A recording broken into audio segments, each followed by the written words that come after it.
Welcome to the Fact Pulse channel. Today, I will share with you the top 10 facts about death. Please listen carefully. This year some 57 million people are expected to cease existence and revert back to their natural state of non-existence. Commonly defined as death, roughly 2/3 will die of a mysterious and, as of yet, incurable disease known as aging.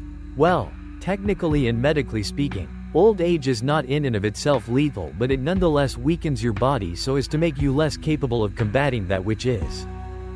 Nevertheless, death as a result of age-related conditions is clouded in mystery, as we have yet to discern precisely why we age. Current understanding implies no singular element commands the aging process, but rather a combination of multiple interconnected factors. For example, the limits imposed by telomeres on cell division implies obsolescence may be programmed into our DNA. Manipulation of specific genes in other animals and organisms can have drastic effects on the aging process. Furthermore, numerous studies has evinced that calories accelerates aging and thus less food could potentially extend longevity. So stop eating and you'll live forever. Who eats a burger that way? On the opposite side of the spectrum, aging may simply be a result of accumulative damage and waste. While the human body is capable of maintaining and repairing itself, the processes responsible are not infallible. Over time, an accumulation of separately insignificant failures may collectively become significant so as to sporadically degrade various bodily functions. If gerontologists do manage to isolate the precise nature of aging, we may one day be able to decelerate, prevent, or even reverse the process. Hanging has been a common method of both suicide and homicide ever since the invention of rope and human necks. Today, hanging is primarily associated with hanging from a noose, but the word may also describe crucifixion, impalement, or just a general state of suspension upon death. At some point, or more likely over an extended period of time, coroners and others remarked that male hanging victims often died with priapism, which is a medical way of saying they frequently died with an erection. In fact, it is the belief of some historians that not one but two poles were erected upon the crucifixion of Jesus Christ, and that some artistic renditions of his divine likeness was more accurately hung than others. Though thy holy loins was frequently covered with drapes, like the Renaissance version of pixelization, so the state of his majesty can merely be inferred. In any case, this discovery gradually evolved into a treatment for erectile dysfunction, as non-lethal strangulation produces the same effect, which in turn evolved into erotic asphyxiation. The exact physiological cause is not entirely clear, but a general inhibition of normal brain activity due to pressure or injury to the brain or spinal cord appears to be responsible. The fear of death is known as thanatophobia, and fearing the end of our existence can be so overwhelming that many seek any explanation that promises continuation in place of termination. In other words, an afterlife. As far as science is concerned, death is the cessation of brain activity followed by natural decomposition of the body. One could argue that death is merely the absence of life, much like a shadow is the absence of light. But who is this science to tell us what to believe when we could simply ask those brought back to life after death? Between 10 to 20% of cardiac arrest survivors recall near-death experiences, memories from when they were clinically dead and thus unconscious. Revived persons often report similar experiences, such as a strong sense of peace, love, and happiness, the perception of one's dead body from an outside perspective, a review of one's life experiences, interactions with deceased loved ones or supernatural entities, and a light at the end of a dark tunnel. Studies have found that these experiences are largely culture-dependent. For example, Christians are more likely to perceive angels, while Hindus are more likely to perceive gods of the underworld. Entities who escort the deceased towards an afterlife are known as psychopomps. But you are neither more nor less likely to have a near-death experience just because you are religious, as NDEs by atheists and others are just as common. Many find comfort in these reports as they may serve as affirmation of a life beyond, but it's worth pointing out that clinical death is not the same as what most of us perceive as death. The reason you can be revived when clinically dead is that, while your heart and breathing may have ceased, your brain is still active. It is only once your brain activity stops that you are legally dead, and no one has ever returned from this stage of complete cessation. While humans may be stuck with pathetic mortal bodies, some animals have transcended this feudal existence and exhibit biological immortality. One such creature is the immortal hydra. Hydras are tiny freshwater animals that look like miniature octopuses. While humans and our sad excuse of a body grows weaker with age, the hydra is just as strong playing bingo as when it graduated high school. In other words, they show no signs of aging nor the adverse effects commonly associated with it. While its regenerative properties are poorly understood, the hope is for an improved understanding to aid in our quest for human immortality. Other creatures exhibiting some form of biological immortality include various species of jellyfish, lobsters, and flatworms. There's a unit of measurement known as a micromort, micro-mt.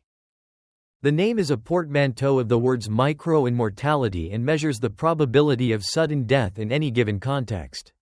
1 micromount means the probability of death is 1 in 1.000.000. For example, approximately 1 out of every 150.000 skydiving attempts in the US result in death, which means that skydiving is rated at roughly 7 micromount per jump. In order to be exposed to 1 micromount of risk, you would have to ride a bike for 10 kilometers, drive a car for 400 kilometers, or fly with commercial airlines for 10.000 kilometers. Doing something as simple as getting out of bed at 90 years of age will expose you to a daily dose of over 300 micro-mt. The deadliest job in America is said to be the presidency, which clocks in at a staggering 186.000 micromount. Which is why I decided to make videos on the internet instead.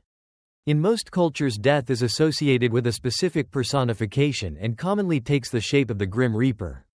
A skeleton cloaked in a dark robe carrying a scythe, used to reap the souls of the dead. But some ancient cultures personify death in much less menacing fashion.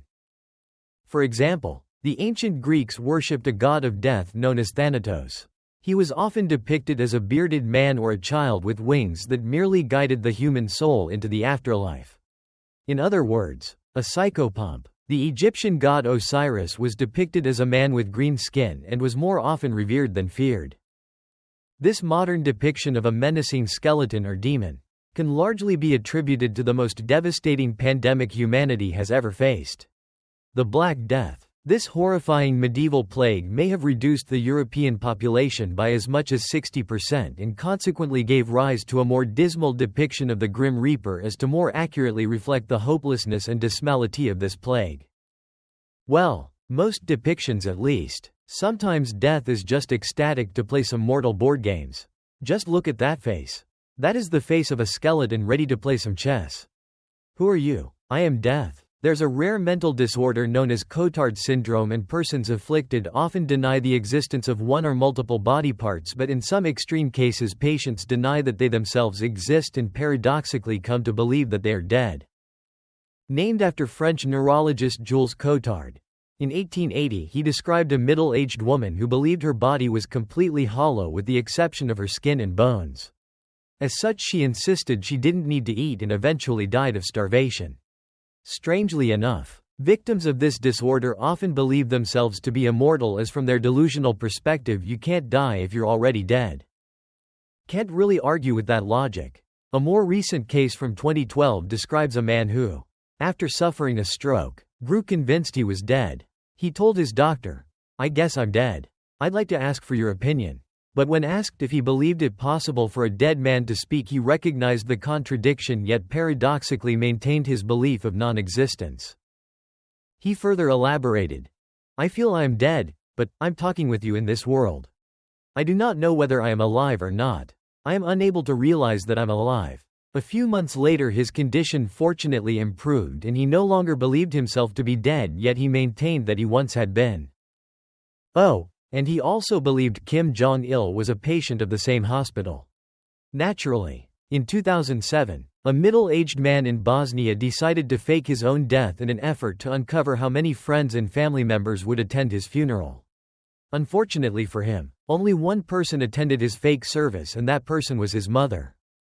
The thing is, this is a quite common fear because no one wants to die alone, and if no one attends your funeral then that's likely to have been the case.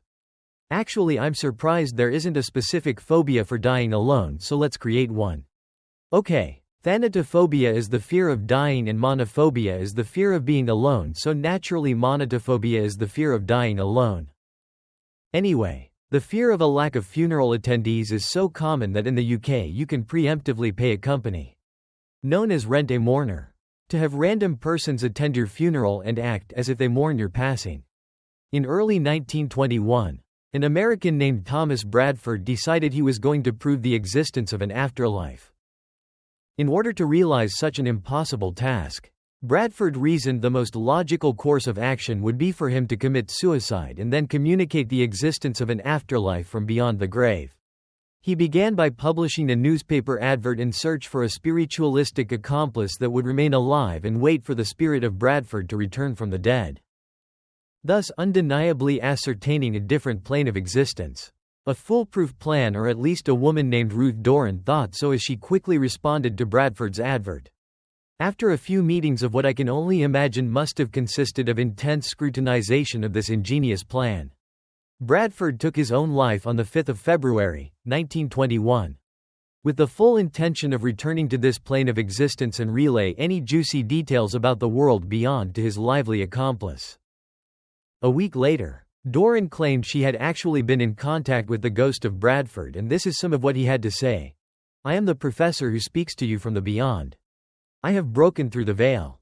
I woke up and at first did not realize that I had passed on.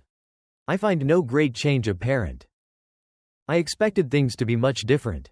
They are not. Human forms are retained in outline but not the physical. I have not traveled far. I am still much in the darkness. I see many persons. They appear natural. There is a lightness of responsibility here unlike in life. One feels full of rapture and happiness. Make of that what you will." As previously mentioned, a complete lack of brain activity is, according to modern medical science, the point of no return. Once your brain dies, there is no chance of revival. But some disagrees with this view of death and argues that as long as the brain is left intact, it should be possible to restore brain activity at a later date. At least theoretically. While no one has ever returned from complete brain cessation, it is plausible that future medical advances could allow for that to happen. And this mere plausibility is enough for some individuals to literally put their body on ice in the hopes that in the future they can be unfrozen and resurrected. A practice known as cryonics. The first person to be cryopreserved was an American by the name of James Bedford, who in 1967 died of cancer and was subsequently frozen.